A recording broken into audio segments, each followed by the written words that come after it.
A bus driver told a story so scary it sent one boy into a coma and the others passed out. A survivor shared the story with me. When I was 12 years old, a bus driver asked during a field trip if we wanted him to tell the scariest story ever.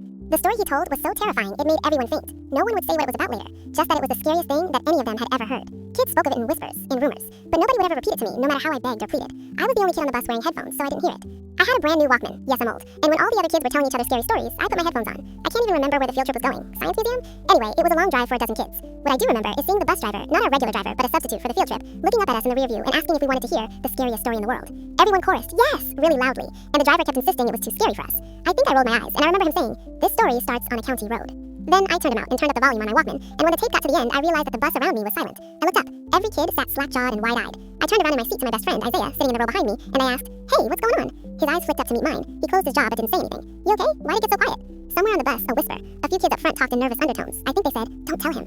Isaiah said, his voice monotone, he told us a scary story. What was it about? I asked, turning my attention to the driver, who was also silent now, hands on the wheel, saying nothing though he had a strange expression on his face. His eyes sort of glazed. Can't tell you, said Isaiah. Why not?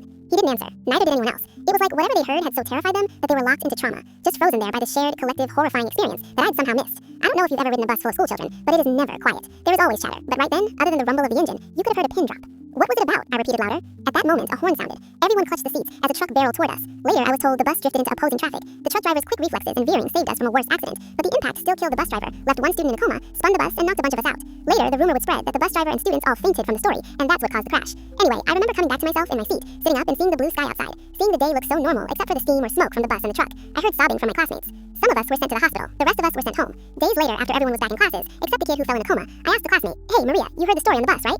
She was doodling on a notebook for our math class, but her pen stopped. She said softly, yeah? Was it really scary? She nodded. The scariest story you ever heard? She closed the notebook and moved to a different desk, saying loudly, I don't want to talk to you, Joshua. Several other kids tittered. I think my cheeks went red. I wasn't a social reject, not exactly, but I wasn't one of the popular kids either. I tried with other kids who'd been on the field trip, but none of them would talk to me about it, not even my best friend, Isaiah. He just kept saying, nah man, it's too scary. I snapped, dude, just like summarize it if it's too scary. What was it even about? I'll tell you when I'm 55. 55? I don't want to have to think about it, bro, just let it go.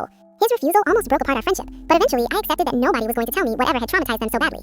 It's a mystery I have agonized over for decades. Just last year, I found a note in my Google Calendar that I apparently made as a reminder to myself, telling me Isaiah's birthday, 55. I reached out partly to wish him a happy birthday, but also to ask if we could catch up. We hadn't seen each other since our high school reunion, and we arranged to meet for coffee. When I arrived, I was surprised to see his glassy and yellowed eyes. He looked much older than 55. I tried to hide my shock, but he just smiled and said, pancreatic cancer. I've got a few months probably. Oh, I said.